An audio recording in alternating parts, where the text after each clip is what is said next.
Good morning. Time is 8:32. I've done so many events involving cancer and the Cancer Society, and the stat we used to use all the time was in our lifetime, 1 out of 4 people are going to be affected by cancer in Canada in their lifetime. 1 out of 4, which was pretty bad It's right pretty then. bad. It's staggering. The new numbers from the Canadian Cancer Society, 1 in 2.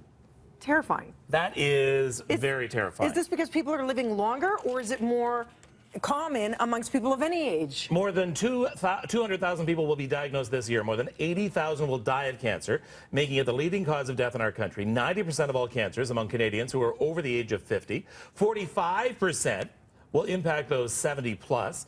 Cancer Society says they're seeing an increase in the number of cancer cases every year and a dramatic rise expected for the next decade as our population ages. Now, the mortality rate, though, linked to cancer has been declining, and that is because of better treatment and screening. Diagnosis earlier on. And that's what's so important. That's the takeaway lesson from here.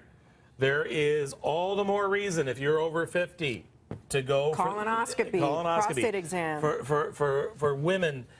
Mammogram. All this, despite all the controversy going on, just get the screening done. This is when we really need to fight cancer. Also, I want to know why the increase. Is it atmospheric? Is it in our food? What is it? Because we got to stop it there rather than deal with it in post with treatment. I think it's all of the above. We have never lived in a time where more microwaves aren't going through us. We've never lived in a time when we've had more processed food. We've never lived in a time that chemicals rule our lives. Yeah, and that's why there needs to be more of a demand by grocery stores and everything around for clean water, clean air, purify our oceans, better food without any chemicals on them, right? We need to go back that way, the way our grandparents lived. Whenever we hear about children falling out of windows, it's usually in a high rise. But this story is 2 young girls falling from a home only from the 2nd floor. This is a regular run-of-the-mill 2-story home. Girls were playing, jumping on a bed, and actually both fell out of the window, were taken away in very serious condition. It happened in the Nielsen Shepherd area. Looks like they're going to be okay. They're stable now. So it's a reminder. We always tell people, if you live in an apartment, make sure those windows and those balcony doors are secure. If you live in a house that's more than 1 story tall. You'd never think that that could happen, looking at that, with maybe, the window slightly ajar for fresh air, that you could actually bounce out of it. You would never think it. So what you do is you go to Home Hardware. You go to Home Depot. You go to Rona.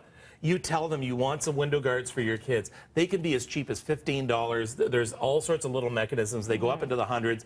But go today and get something that will allow you still to have the fresh air, but keep your kids safe. Something to think about, even if you're in a 2-story home. Guards and screens and, whatever you can. Very disturbing video out of Mississauga showing a woman at a walk-in clinic looking for medical help for her son. But she demands to see a white doctor only. I would like to see a white doctor. You're telling me there's not one white doctor in this whole entire building? Yes, no. Stupid. Oh my God. Well, what's the closest that you have to speaking It has English? to be the doctor. What? If the doctor is black. The video was posted on Sunday. It happened at a clinic near Queensway in here, Ontario over the weekend. It goes on for about 4 minutes, demanding a doctor who is white, speaks English to treat her son's chest pains. Her son's having chest pains, and she's going around looking for a white doctor. Yeah, her priorities are certainly off. She uses derogatory names for people from Pakistan. Now, Peel police were called to the clinic. However, nobody was charged. The woman's son did eventually get treatment, but that there's this kind of people still living in this world, I don't get it. Call it what it is. It's racism. It is out and out racism. And why are you even living in Canada, where we celebrate religions and cultures? We pride ourselves in being, an open society where it is not even about tolerance. It's 100%. We are all equal and welcome, and it's a cultural mosaic. I'll tell you, if your son was lying there dying, you wouldn't care what color the doctor's skin was who came to save your child's life. It's unbelievable. Despicable. Absolutely despicable. She needs to get herself checked.